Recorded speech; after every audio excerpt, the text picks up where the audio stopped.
হিজরতের সময় রাসূল সাল্লাল্লাহু আলাইহি ওয়াসাল্লামের বয়স কত ছিল?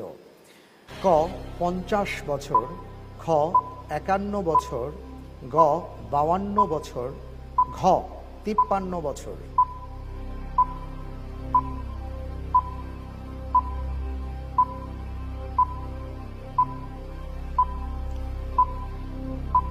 খুব ভেবেচিন্তে উত্তর দিবেন মুফতি সাহেব, কারণ আপনি এই প্রথম ধাপের তৃতীয় প্রশ্ন চলছে, লাইফলাইন পাচ্ছেন না। ঠান্ডা মাথায় বলুন, সময়ও খুব একটা বেশি নেই।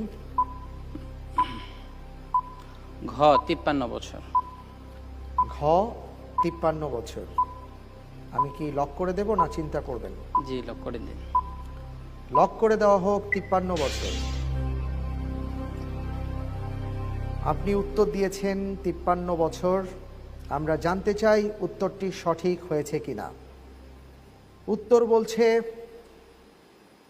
সঠিক উত্তর